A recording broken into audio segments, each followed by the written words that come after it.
विद्यार्थी मित्रांनो, मराठी साहित्य कथा आणि भाषिक कौशल्य विकास या विषयाची ओळख करून घेताना आपण मागील लेक्चरमध्ये मराठी साहित्य कथेचे स्वरूप, कथेचे विशेष, कथा म्हणजे काय या सर्व घटकांची व्यवस्थितपणे ओळख करून घेतली.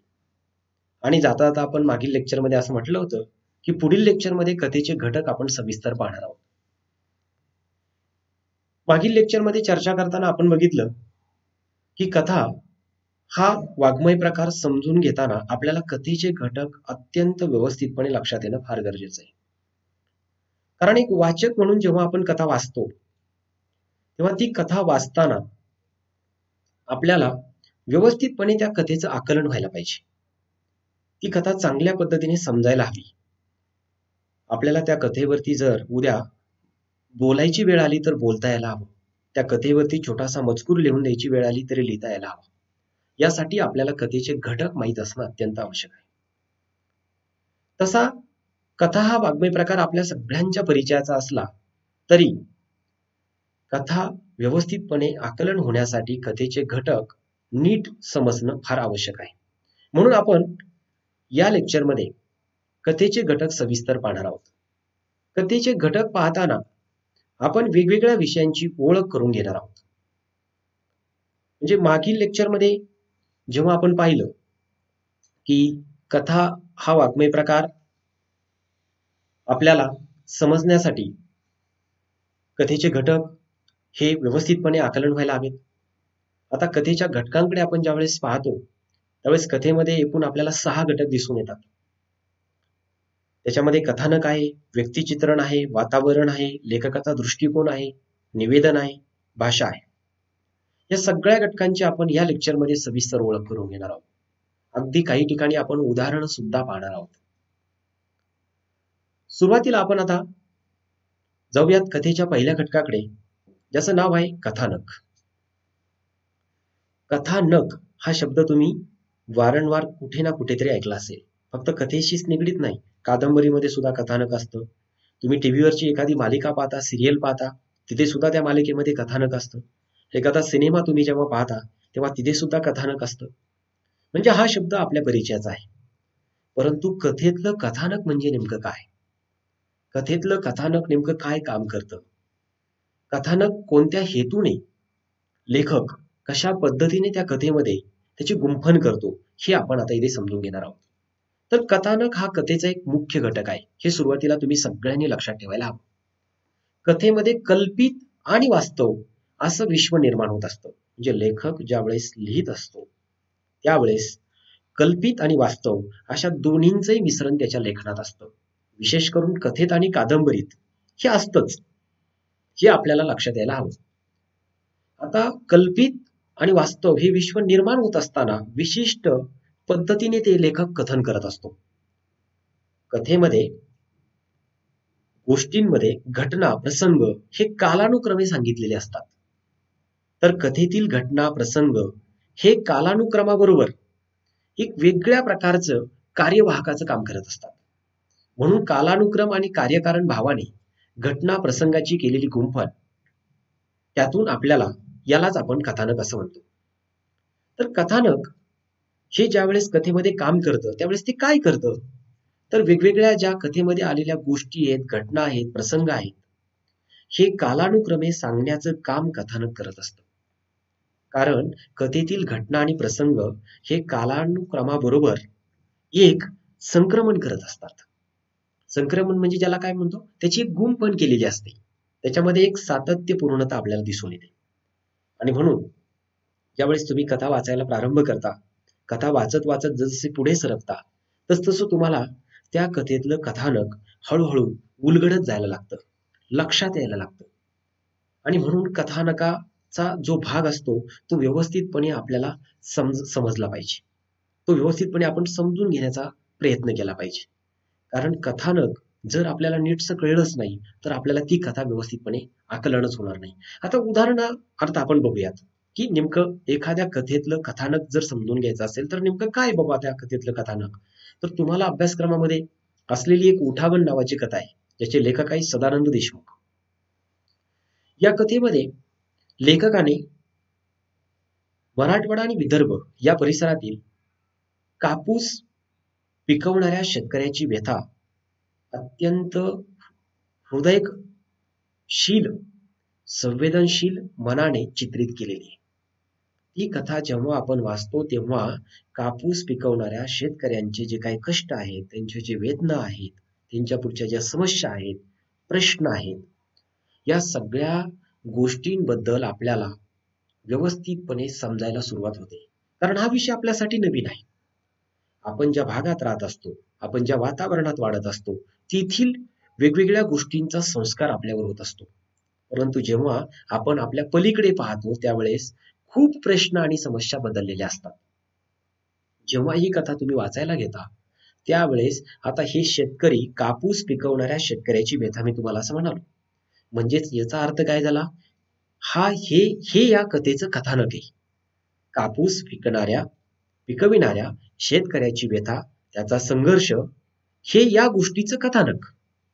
आता हे कथानक जसजसं आपण समजून घेतो, जसजसं आपल्याला ते लक्षात यायला लागतं, तसतसं ते विश्व, तो अनुभव, तो परीघ आपल्या परिचयाचा होत जातो. आणि हे जेव्हा आपल्या परिचयाचं होतं तेव्हा आपल्या लक्षात येतं की या कथेमध्ये लेखकाने वेगवेगळ्या गोष्टींचं, वेगवेगळ्या प्रश्नांचं, एका शेतकऱ्याचं, त्याचं जगणं, त्याचं शेतीशी असणारं नातं, कापूस पिकवल्यानंतर तो विक्रीपर्यंत नेण्यापर्यंत त्याचा संघर्ष, त्याच्या हाल अपेष्टा, त्याचं कुटुंब, त्याच्या कुटुंबातील नातेसंबंध, त्याचे स्वतःचे विचार, या सगळ्या गोष्टी आपल्याला उलगडायला लागतात. कशाच्या रूपात? कथानकाच्या रूपात. म्हणजेच मी तुम्हाला सांगितल्याप्रमाणे हे झालं त्या कथेचं कथानक. हे जेव्हा आपल्या लक्षात यायला लागतं तेव्हा आपण कथानक नीट आपल्याला समजलं असं आपण म्हणतो. किंबहुना दुसरा एक साधा प्रश्न असा असतो की आपण ज्यावेळेस एखादा सिनेमा पाहून चित्रपटगृहातून बाहेर पडतो त्यावेळेस आपण पटकन दुसऱ्याला जे सांगतो त्यावेळेस काय सांगतो? त्या सिनेमाची आपण समीक्षा करत नाही, त्या सिनेमाचा मतितार्थ सांगत नाही, त्या सिनेमाची सूचकता सांगत नाही, तर पटकन आपण त्या सिनेमाचं कथानक सांगतो की असं असं त्यामध्ये घडलेलं आहे, नायक असा आहे, नायिका अशी आहे, त्या सिनेमात असा प्रश्न मांडलेला आहे, दिग्दर्शकांनी ह्या पद्धतीने त्याचं चित्रीकरण केलेलं आहे, मला हा सिनेमा खूपच आवडला, नायकाचं काम फारच भावलं. म्हणजे एका अर्थाने आपण काय करतो? त्या सिनेमाच्या कथानकावरती चर्चा करतो.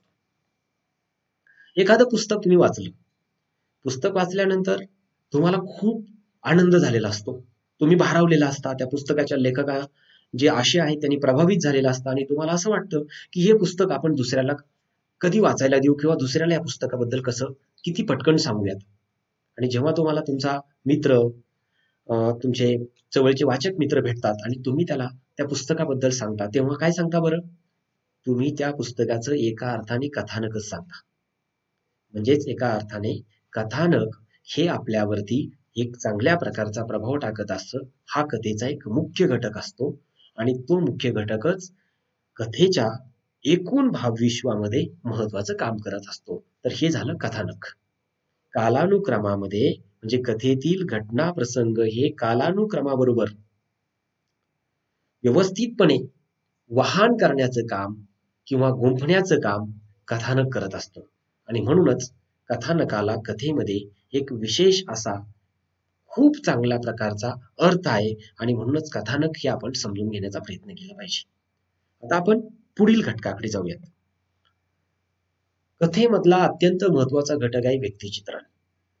मी तुम्हाला जे घटक आता 6 शिकवतोय कथेचे जे घटक, ते सगळेच घटक महत्वाचे आहेत. म्हणून मी प्रत्येक घटकाच्या वेळेस तुम्हाला असं म्हणतोय की हा अत्यंत महत्वाचा घटक आहे, कारण हे सगळे कथेचे महत्वाचे घटक आहेत. हे नीट चांगले घटक आपल्या लक्षात आले तर आपल्याला कथा चांगली कळणार आहे किंवा आपण कथेचे एक उत्तम वाचक बनणार आहोत. म्हणून हे सगळं तुम्ही बारकाईने समजून घेण्याचा प्रयत्न करायला हवा. दुसरा घटक आहे व्यक्तिचित्रण. व्यक्तिचित्रण हा कथेचा एक महत्वपूर्ण मूल घटक आहे. इथे मूल घटक असं म्हटलेलं आहे. याचा अर्थ काय होतो की अत्यंत महत्वाचा, ज्याला आपल्याला टाळता येत नाही असा घटक म्हणजे मूल घटक. त्याला आपण मूलभूत असा शब्द वापरतो बऱ्याच वेळा. मूलभूत म्हणजे काय? महत्वाचं, अत्यंत जाणीवपूर्वक ते समजून घेणं, म्हणजेच आपण त्याला मूलभूत, मूल असे सगळे घटक आपण असे शब्दप्रयोग वापरतो. कथाकार एखाद्या व्यक्तीची वृत्ती, कृती, उक्ती, भावना, विचार, कल्पना, संवेदना, जीवनदृष्टी, जीवन पद्धती इत्यादींच्या चित्रणातून कथाकार त्या व्यक्तींची एक शब्दरूप प्रतिमा कथेत निर्माण करतो. व्यक्तीच्या शब्दरूप प्रतिमेला पात्र असं म्हटलं जातं. आता हा घटक थोडासा समजण्यासाठी अवघड आहे, परंतु थोडीशी आपण त्याची जी संकल्पनात्मक मांडणी मी आता तुमच्या समोर केली त्याचं स्पष्टीकरण आधी करूयात. परत एकदा बघा, कथाकार एखाद्या व्यक्तीची वृत्ती, कृती, उक्ती, भावना, विचार, कल्पना, संवेदना, जीवनदृष्टी, जीवन पद्धती इत्यादींच्या चित्रणातून कथाकार त्या व्यक्तींची एक शब्दरूप प्रतिमा कथेत निर्माण करतो. व्यक्तीच्या शब्दरूप प्रतिमेला पात्र असं म्हटलं जातं. व्यक्तिचित्रण म्हणजे एका अर्थाने काय? कथेतली पात्र. म्हणजे एका अर्थाने कथेतल्या पात्रांवरती आपण आता बोलतोय, ज्यालाच आपण व्यक्तिचित्रण असं म्हणतो. म्हणजे पात्र जी असते ती व्यक्तीच असते, बरोबर.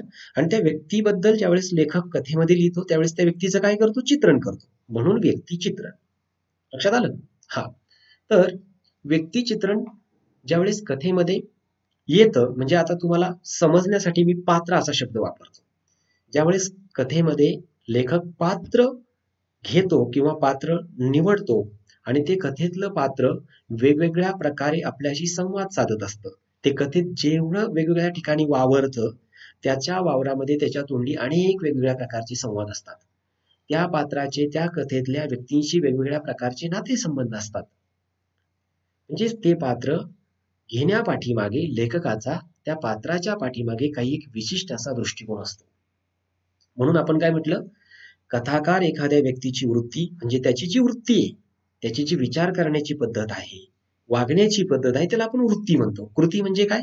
कथेत ते पात्र कशा पद्धतीने वागत आहे. उदाहरणार्थ कथेचा नायक असेल तर तो नायक वेगवेगळ्या पद्धतीने वर्तन करत असतो. वेगवेगळ्या पात्रांबरोबर वेगळ्या पद्धतीने वर्तन करतो, म्हणजे त्याची कृती. उक्ती म्हणजे काय? कशा पद्धतीने त्याचं चित्रण आलेलं आहे. भावना म्हणजे काय? त्याचं भावनिक विश्व कथेमध्ये कशा पद्धतीने रेखाटलेलं आहे. विचार म्हणजे काय? तो कथेमध्ये वावरताना ते जे पात्र आहे ते कशा पद्धतीने विचारांचं प्रगटीकरण करत आहे, ते कशा पद्धतीने संवाद म्हणजे एका अर्थाने विचार प्रगट करत आहे. कल्पना, संवेदना, त्याचा वावर त्या कथेमध्ये कशा प्रकारे लेखकाने रेखाटलेला आहे. संवेदना, ते पात्र कशा पद्धतीने कथेमध्ये आल्यानंतर वेगवेगळ्या पात्रांशी वेगवेगळ्या पद्धतीने कशा संवेदनशीलपणे चित्र रेखाटत आहे.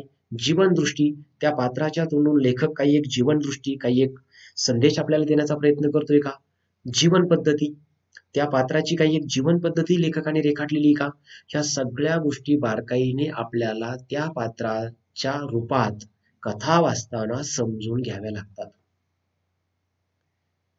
त्या जर व्यवस्थितपणे आपल्याला समजल्या तर त्या पात्राचा काही एक प्रभाव किंबहुना ते पात्र नेमकं कथेमध्ये कशासाठी लेखकाने घेतलेलं आहे, त्या पात्राचा त्या कथेशी असलेलं जे काही नातं आहे किंबहुना त्याचं जे काही महत्वपूर्ण त्या कथेतला सहभाग आहे तो नेमका कशासाठी आलेला आहे हे तरच आपल्या लक्षात येऊ शकतं.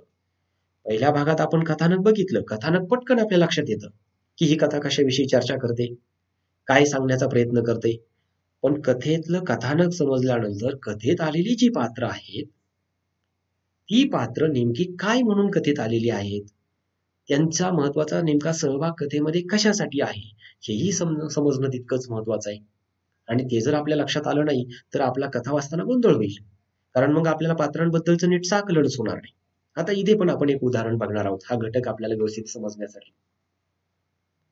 उदाहरणार्थ आपण जर बघितलं तर कष्टाची भाकरी नावाची एक कथा तुम्हाला अभ्यासक्रमामध्ये आहे. तिचंच उदाहरण आपण घेऊ. कष्टाची भाकरीमध्ये विनायक नावाचा एक नायक आहे, म्हणजे आपण काय म्हणूयात, विनायक नावाचं एक पात्र आहे. आता विनायक नावाचं जे पात्र आहे ते पात्र आपल्या शेवटपर्यंत लक्षात राहतं कथा वाचताना. का राहत असेल ते पात्र लक्षात? कारण तो त्या कथेचा नायक आहे. म्हणजे विनायक कथेचा नायक आहे. विनायक कथेचा नायक असल्यामुळे विनायकने त्या कथेमध्ये भाकरीसाठी केलेला जो संघर्ष आहे तो शेवटपर्यंत आपल्या लक्षात राहतो, आपण त्याला विसरत नाही. आता हे झालं विनायक बद्दल. पण त्या कथेमध्ये विनायक आहे, विनायकची पत्नी आहे. विनायक ज्या ज्या लोकांपर्यंत संपर्कात म्हणजे ज्या ज्या लोकांशी त्याचा संपर्क येतो, ज्या ज्या पद्धतीने त्याचा संघर्ष असतो, अशा अनेक अवतीभोवतीची पात्र आहेत. पण आपल्या लक्षात कोण राहतो? फक्त विनायक. कारण का? विनायकचा संघर्ष त्या कथेत चित्रित केलेल्या लेखकाने. म्हणजे आपण जेवढे आता मूलभूत विशेषण वाचली व्यक्तीबद्दल, पात्राबद्दलची कथेत, म्हणजे वृत्ती, कृती, उक्ती, भावना, विचार, कल्पना, संवेदना, जीवनदृष्टी, जीवन पद्धती, या सगळ्या गोष्टी आपल्याला विनायक मध्ये शोधता येतात.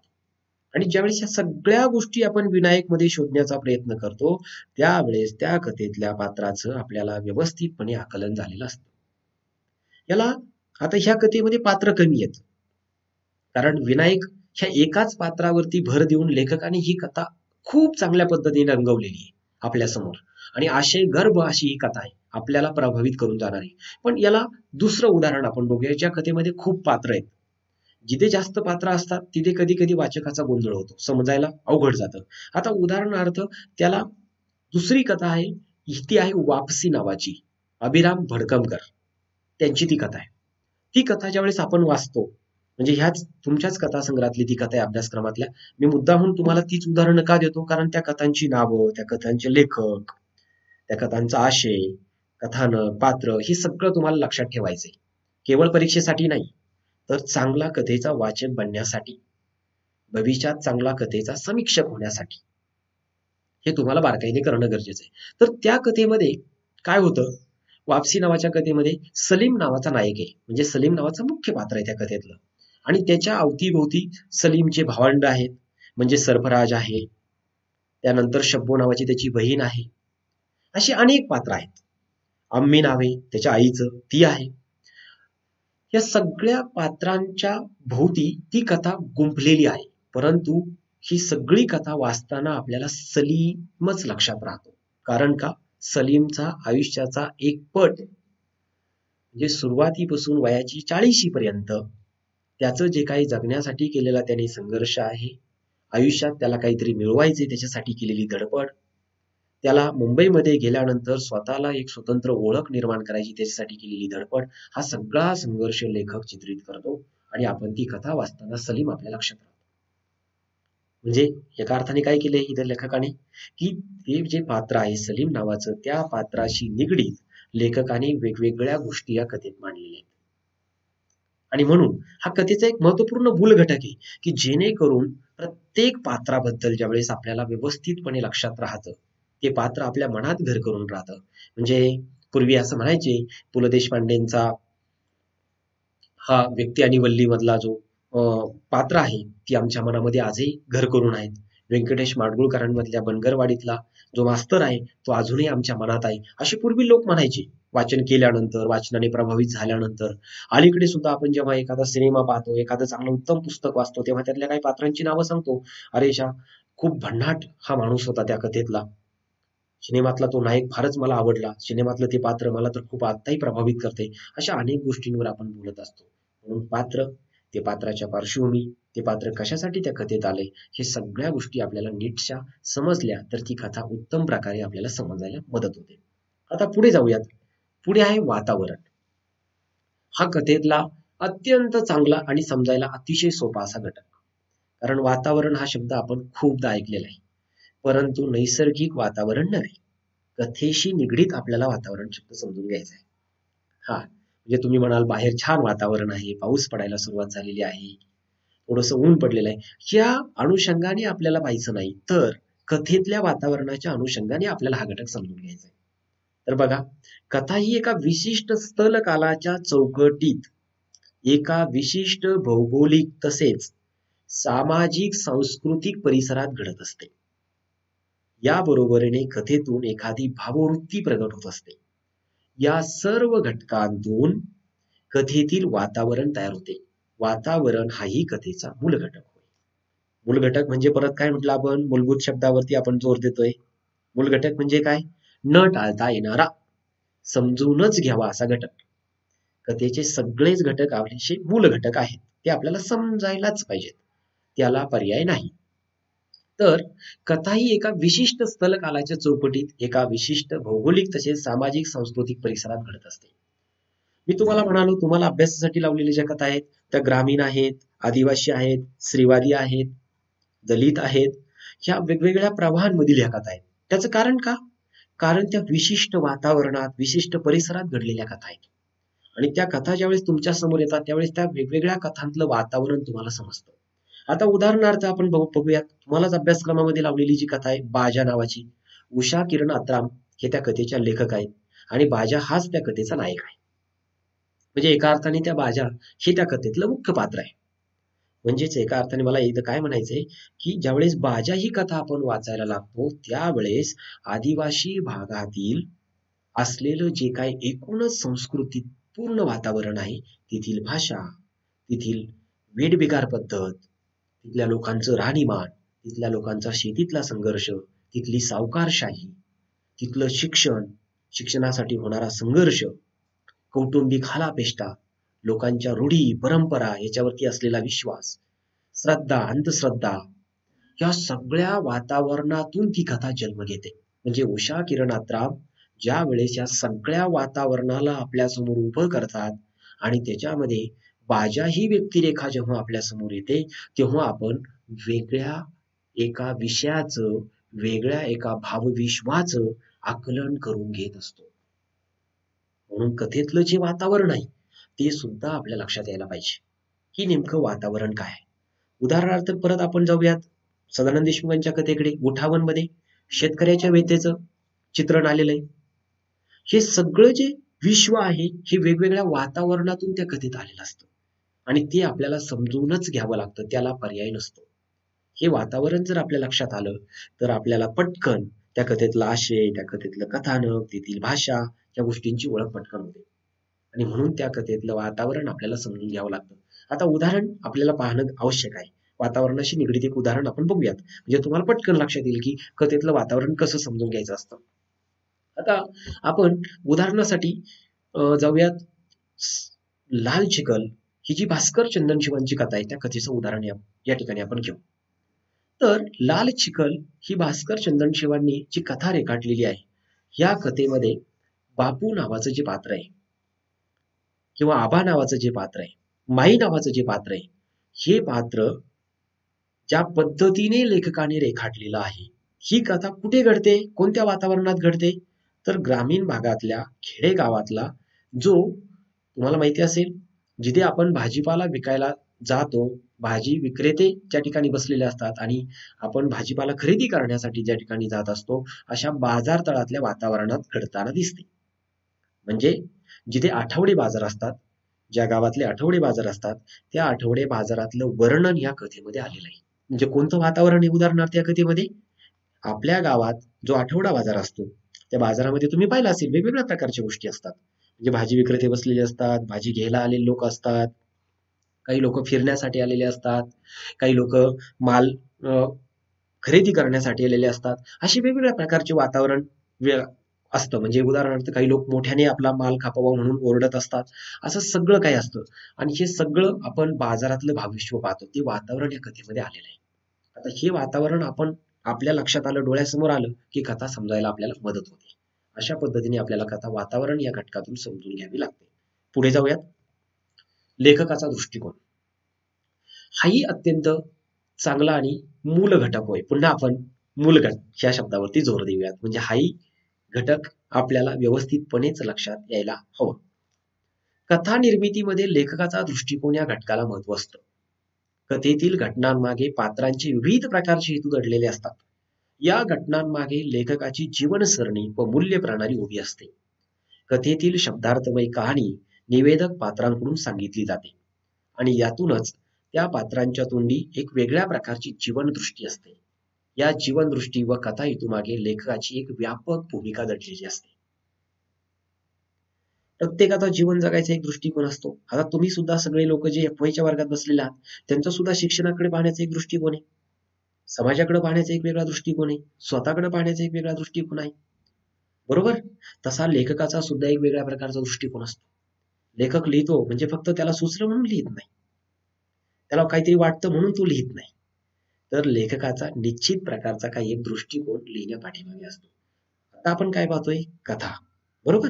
मग कथा लिहिताना लेखकाचा त्या कथा लिहिण्यापाठीमागे काही एक दृष्टिकोन असतो आणि तो दृष्टिकोन सुद्धा आपल्याला कथा वाचताना लक्षात यायलाच हवा. त्याला पर्याय नाही. आता कथेतील घटनांमागे पात्रांचे विविध प्रकारचे हेतू दडलेले असतात असं वाक्य आपण म्हटलं. याचा अर्थ काय होतं? मी तुम्हाला मागे मागे म्हटल्याप्रमाणे समजा भास्कर चंदन शिवांची लाल चिकल नावाची कथा आहे. या कथेतलं बापू आहे, आबा आहे, माई आहे, बाजार विक्रेते आहेत, बाजार घ्यायला आलेले लोक आहेत, अशा अनेकांची नावं आपल्याला त्या कथेमध्ये दिसतात. तर जसं बापू आबाचं काही एक नातं आहे, आबाचं माईचं काही एक नातं आहे, ह्या नात्यांमध्ये काही एक वेगवेगळी सुसंगती दडलेली आहे. आणि मग ह्या नात्यांमधून लेखक आपल्याला काही एक दृष्टिकोन देण्याचा प्रयत्न करत असतो. म्हणजे उदाहरणार्थ ह्याच कथेच्या उदाहरणात जर आपण बघितलं तर आबा आणि माईंचा मुलगा बापू, जो बापू शाळेत असतो आणि सोमवारचा दिवस असतो, त्याला शाळा लवकर उरकून बाजार विकण्यासाठी, बाजारात बसण्यासाठी, भाजीपाला विकण्यासाठी यायचं असतं. तो त्याच्यासाठी धावत पळत येत असतो. इथे काय पाहतोय आपण? आणि त्याच्यासाठी त्याचा संघर्ष चाललेला असतो. आणि माई आणि आबा हे सुद्धा भाजीपाला विकण्यासाठी चाललेले असतात आणि बापूलाही त्यांनी लवकर बोलवलेलं असतं. म्हणजेच एका अर्थाने त्या कुटुंबाचं जे काही जीवन आहे, जगणं आहे, जगण्यासाठी चाललेला संघर्ष आहे, तो बाजाराशी एकनिष्ठ झालेला आहे. त्यांना त्या गोष्टी कराव्याच लागतील, कारण जगण्याशिवाय त्याशिवाय त्यांना पर्याय नाही. म्हणजे इथं काय केलंय? पात्रांचे विविध प्रकारचे एकमेकाबरोबर हेतू दडलेले आहेत. म्हणजे आबांना वाटतं एका बाजूला बापूने शिकावं पण आणि घरी पण मदत करावी. माईला असं वाटतं बापूने जास्तीत जास्त शिकावं, किंवा आबाला असंही पण वाटतं की बापू नाही शिकला तरी चालेल, तो घरी आपल्याला मदत करल, उद्या आपण जे काम करतोय ते पुढे चालवल. म्हणजे असे अनेक प्रकारचे हेतू असतात. म्हणजे इथे लेखकांनी जो दृष्टिकोन चित्रित केलाय त्या कथेतून, तो काय केलाय की शेतकऱ्याचा जगण्याशी, त्याचं जीवन स्वतः जगण्याबरोबर किंवा कुटुंब चालवण्याबरोबर, कुटुंबाशी असलेला त्याची जी हालापेष्टा आहे कुटुंबातील, या सगळ्याचा दृष्टिकोन लेखकाने ठेवलेलाच आहे. बापू बद्दलचा दृष्टिकोन जेव्हा आपण पाहतो तर एका बाजूला लेखक असं म्हणतो की त्याला शिकण्याची ओढ आहे, त्याला शिकायला पण संधी भेटली पाहिजे. म्हणजे इथं लेखकाचा दृष्टिकोन परत वेगळा आहे. माईबद्दल ज्यावेळेस लेखक लिहितोय त्यावेळेस माईचं एकूण दुःखाशी, सहनशीलतेशी असलेलं जे नातं आहे, ते नातं लेखक चित्रित करण्याचा प्रयत्न करतोय. म्हणजेच लेखकाचा या कथेतला दृष्टिकोन विविधांगी आहे, हा एकच एक असत नाही. पण लेखकाचा दृष्टिकोन हा मूल्यधारक, विवेकधारक किंवा विचारशील असा असतो आणि तो आपल्याला शोधता यायला हवा. म्हणजे मागील लेक्चरमध्ये मी साने गुरुजींच्या अळणी भाजीचं उदाहरण दिलं. त्यावेळेस मी काय म्हटलं की साने गुरुजींनी या कथेतून वडीलधाऱ्यांनी केलेला एखादा जो संस्कार आहे, वडीलधाऱ्यांनी केलेलं जे काही आपल्याला बोध आहे, तो आपण संस्कार म्हणून स्वीकारला पाहिजे. मुलांनी त्यांचं शांतपणे ऐकलं पाहिजे. ते घेऊन मुलं उद्या समाजामध्ये वावरली पाहिजेत, चांगली नागरिक बनली पाहिजेत. इथे लेखकाचा काय दृष्टिकोन आहे? या कथेतून, अळणी भाजी या कथेतून, श्यामची मधून साने गुरुजींनी कोणता संदेश दिलाय या कथेतून? तर लेखकाने हा दृष्टिकोन दिलाय की मुलांनो, तुम्ही ज्यावेळेस शाळेत असता, लहान असता, त्यावेळेस वडीलधारी माणसं तुम्हाला जे काही सांगण्याचा प्रयत्न करतात, समजवण्याचा प्रयत्न करतात, ते संस्कार तुम्ही स्वतःवरती घ्यायला हवेत.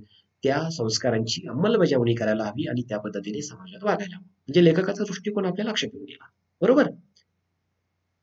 त्यानंतर आता आपण पुढच्या घटकाकडे जाणार आहोत, ते आहे निवेदन. निवेदन हे कथेचे एक महत्वपूर्ण वैशिष्ट्य होय. सामान्यतः कथाकार कथा सांगण्यासाठी एक निवेदक पात्र निर्माण करतो. त्या निवेदक पात्राच्या विशिष्ट दृष्टिकोनातून वाचकाला कथा सांगत असतो. कथा निवेदक कथेत पात्र, प्रसंग यांचं वर्णन करतो. लेखकाचा कला हेतू मूल्यभावामुळे कथानकाच्या प्रारंभ आणि शेवटामध्ये अर्थपूर्ण नातं निर्माण करतो. कधी कधी कथेमध्ये प्रथम पुरुषी आणि तृतीय पुरुषी निवेदक असतो आणि हा निवेदक वाचकापुढे कथानक रचत जातो किंवा कथानक ठेवत जातो. तर निवेदन हा कथेचा महत्वपूर्ण घटक आहे. म्हणजे कथेचे एक महत्वपूर्णचं वैशिष्ट्य सुद्धा आहे, कारण कथेमध्ये निवेदन असतंच. निवेदनाशिवाय कथा पुढे जाऊ शकत नाही. फक्त तो लेखक कधी कधी प्रथम पुरुषी निवेदनाच्या स्वरूपात ती कथा आपल्या समोर आणतो किंवा तृतीय पुरुषी निवेदकाच्या स्वरूपात ती कथा आपल्या समोर मांडण्याचा प्रयत्न करतो. आणि म्हणून निवेदन हा घटक ज्यावेळेस आपण समजून घेतो तेव्हा आपण आता बघितलंच की कथा निवेदक कथेत पात्र, प्रसंग यांचे वर्णन करण्याचं काम करतो. म्हणजे तुम्हाला मी आता मागे म्हटल्याप्रमाणे एखादं पात्र कथेमध्ये ज्या पद्धतीने वावरतं, ज्या पद्धतीने ते एकमेकाशी संवाद साधतं, काय सांगतं एका अर्थाने ते निवेदन. बरोबर? एका अर्थाने ते निवेदक करत असतात. म्हणजे कथा निवेदक हा कथेमध्ये पात्र प्रसंग यांचं वर्णन करतो आणि ते वर्णन आपण वाचत जातो. एका अर्थाने ते निवेदन आपण वाचत जातो आणि त्यातून आपल्याला कथा समजायला मदत होते. कथाकार कथा सांगण्यासाठी कुठलं तरी एक निवेदक पात्र निर्माण करतो आणि ते पात्र ज्यावेळेस तो निर्माण करतो तर त्यातून आपल्याला ती कथा उलगडत जाते, ती कथा समजण्यासाठी मदत होते. आणि म्हणून निवेदन हे जे कथेतला घटक आहे, हा घटक सुद्धा आपल्याला नीट समजून घ्यावा लागतो. कारण बऱ्याचदा कथा वाचताना आपल्या लक्षातच येत नाही की ही जी कथा लेखकाने लिहिलेली आहे ती प्रथम पुरुषी निवेदकाच्या पातळीवर लिहिलेली आहे की तृतीय पुरुषी निवेदक या ठिकाणी कथेमध्ये घेतलेला आहे लेखकाने, हे आपल्या लक्षात येत नाही आणि मग त्यामुळे आपला वाचताना बऱ्याचदा गोंधळ होतो. तर हा सुद्धा घटक आपण व्यवस्थितपणे समजून घ्यायला हवा. यानंतर आपण जाणार आहोत शेवटच्या घटकाकडे, ज्याचं नाव आहे भाषा. भाषा हा कथेचा महत्वाचा घटक आहे. त्याची संहिता भाषेतूनच उलगडत जाते. कथेमध्ये भाषा दोन प्रकारचं काम करते. लेखकाच्या मनातील आशय वाचकापर्यंत पोहोचविते, तसेच ती कथेमध्ये सौंदर्य निर्माण करत असते. म्हणून कथेतील निवेदन, वर्णन, संवाद यासाठी भाषेची अर्थपूर्ण, सौंदर्यपूर्ण आणि प्रवाही योजना केली जाते. भाषा हा कथेचा महत्वपूर्ण घटक, पुन्हा आपण म्हणू मूल घटक, म्हणजे सगळे घटक आपल्याला लक्षात ठेवायला सोपं जाईल. भाषा हा कथेचा महत्वाचा घटक आहे. त्याची संहिता भाषेतूनच उलगडत जाते. कथेमध्ये भाषा दोन प्रकारचे काम करते. लेखकाच्या मनातील आशय वाचकापर्यंत पोहोचवते, तसेच ती कथेमध्ये सौंदर्य निर्माण करीत असते. मी तुम्हाला मगाच म्हणालो की वेगवेगळ्या वातावरणातून, वेगवेगळ्या परिघावरून लेखक आलेले असतात. त्या प्रदेशाची भाषा वेगळी असते, तिथली बोली वेगळी असते. परत आपण उदाहरण घेऊ माझ्या या कथेचं. उषा किरण आत्राम ज्या आदिवासी भागातून त्या आलेल्या आहात, ज्या आदिवासी भागातल्या वातावरणातून त्या पुढे आलेल्या आहात, तिथली भाषा आपल्याला त्या कथेत दिसते पात्रांच्या तोंडी. आणि ती भाषा ज्यावेळेस वाचतो त्यावेळेस ती समजते, परंतु त्या कथेला ती जी भाषा आहे ती एक सौंदर्य प्राप्त करून देते. कारण आपल्याला नवे शब्द, नवी संस्कृती, नव्या परंपरा यांची त्या निमित्ताने ओळख व्हायला मदत होते. आणि म्हणून आपल्या म्हणजे लेखकाच्या मनातील आशय तर आपल्याला लक्षात येतोच, पण दुसऱ्या बाजूला त्या कथेचं जे सौंदर्य आहे, जे त्या भाषेमुळे वाढलेलं आहे, तेही आपल्या लक्षात येतं. उठावन नावाची कथा सदन देशमुखांनी जी लिहिलेली आहे, तिथे सुद्धा आपल्याला विदर्भ आणि मराठवाड्यातली जी बोली भाषा आहे त्याचा एक वेगळ्या प्रकारचा त्याची एक वेगळ्या प्रकारची ओळख आपल्याला त्या निमित्ताने होते आणि ती भाषा आपल्या मनावरती एक वेगळं सौंदर्य प्राप्त करून जाते. म्हणजेच भाषा हा जो घटक आहे तो कथेमध्ये खूप चांगलं आणि महत्वाचं काम करत असतो. कारण भाषेतूनच आपल्याला ती कथा समजण्यास मदत होते. वेगवेगळं वातावरण, परिसर, प्रदेश यामुळे त्या भाषेला वेगवेगळे आयाम येतात. म्हणजे उदाहरणार्थ जर आपण बघितलं, आपण जर जळगाव, धुळे, नंदुरबार या परिसरात गेलो तर तिकडे अहिराणी भाषा बोलली जाते, बोली भाषा बोलली जाते. त्या अहिराणीचे वेगवेगळे लकब आपल्याला तिकडच्या येणाऱ्या साहित्यात पाहायला भेटतात. इकडे जर आपण मराठवाडा, विदर्भात गेलो तर तिकडची जी काही वैदर्भी बोली आहे त्या भाषेचा काही एक बोली भाषेचा प्रभाव आपल्याला साहित्यामध्ये, कथांमध्ये आपल्याला डोकावताना दिसतो. आपण इकडे कोकणात गेलो तर कोकणी बोली भाषेचा काही एक प्रभाव आपल्याला त्या साहित्यात दिसून येतो. अशा वेगवेगळ्या भाषा, बोली यांचे वेगवेगळे प्रकारची वैशिष्ट्य पूर्ण रचना आपल्याला प्रत्येक कथा, कादंबरी यांच्यामध्ये डोकावताना दिसते. तर आपण परत एकदा भाषा या घटकाकडे जाऊयात. लेखकाच्या मनातील आशय वाचकापर्यंत पोहोचवण्याचं महत्वपूर्ण काम भाषा करत असते. कारण भाषा नसेल तर आपण संवादच करू शकत नाही. आणि म्हणून लेखकाच्या मनातील आशय वाचकापर्यंत पोहोचवण्यामध्ये भाषेचा महत्वपूर्ण वाटा असतो. आणि म्हणून भाषा आपल्याला नीटशी लक्षात यायला पाहिजे, काही शब्द आपल्याला नीटशी लक्षात यायला पाहिजे आणि त्याच्यासाठी आपण शब्दकोशाचा सुद्धा वापर करायला हवा. तुम्हाला माहित असेल आपले जे सगळे विश्वकोश आहेत ते आपल्या विकिपीडियावरती उपलब्ध आहेत. म्हणजे आपण जर त्यांचा शोध घेतला तर आपल्याला शब्दांचे अर्थ समजण्यासाठी खूप चांगल्या प्रकारची मदत तिथे होईल. तर म्हणून कथेतील निवेदन, वर्णन, संवाद यासाठी भाषेची अर्थपूर्ण आणि सौंदर्यपूर्ण आणि प्रवाही योजना केली जाते. म्हणून लेखक कधी कधी बघा आपल्या कथेमध्ये काही एक सुविचार, काही वाक्प्रचार, काही म्हणी यांचाही वापर आपल्या कथेमध्ये करत असतो. ही मुद्दामून त्या कथेचं सौंदर्य वाढावं, त्या भाषेला एक वेगळ्या प्रकारचं सौंदर्य निर्माण व्हावं आणि ती भाषा अधिक प्रभावी होईल म्हणून या सगळ्या गोष्टींचा वापर त्या ठिकाणी करत असतो. अशा प्रकारे कथेचे जे 6 घटक आहेत त्या सगळ्या घटकांची व्यवस्थितपणे आपण या ठिकाणी ओळख करून घेतलेली आहे. आणि ही ओळख करून घेताना खूप चांगल्या पद्धतीने आपण या ठिकाणी प्रयत्न केलाय.